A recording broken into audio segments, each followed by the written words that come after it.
Mwenyekiti wa Chama cha Demokrasia na Maendeleo Chadema kanda ya Pwani na mjumbe wa kamati kuu ya chama hicho Boniface Jacob maarufu kwa jina la Boniai, muda mfupi uliopita leo Jumamosi Novemba 8, 2025 amekamatwa na jeshi la polisi Goba jijini Dar es Salaam akiwa njiani kwenda kuripoti kituoni. Wakili Hekima Mwasipu amethibitisha kuhusu kukamatwa kwa kiongozi huyo wa upinzani ambaye pia ni meya wa zamani manispaa za Kinondoni na Ubungo jijini Dar es Salaam. Itakumbuka kuwa usiku kwa mkia leo jeshi la polisi kupitia kwa msemaji wake lilitoa orodha ya watu 10 linaowasaka kufuatia uchunguzi na ushahidi uliokusanywa na jeshi hilo kutokana na matukio ya vurugu, uporaji wa mali na uvunjifu wa amani yaliyotokea Oktoba 29, 2025 katika maeneo mbalimbali nchini. Katika orodha hiyo wapo viongozi waandamizi wa Chadema akiwemo Katibu Mkuu John Mnyika, Naibu Katibu Mkuu Tanzania Bara Amani Golugwa, Mkurugenzi wa Mawasiliano na Uenezi Brenda Rupia,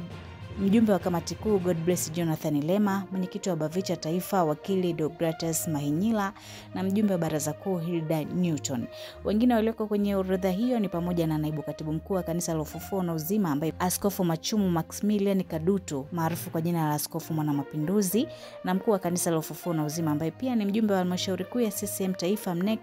Askofu Josephat Gwajima, ambapo taarifa ya jeshi la polisi ilieleza kuwa inawasaka vigogo hao, lakini pia wakapewa tahadhari ya kujisalimisha wenyewe kwenye vituo vya polisi mara moja pindi waonapo taarifa hiyo. Mimi naitwa Nizia Morris na hii ni Wasafi Media.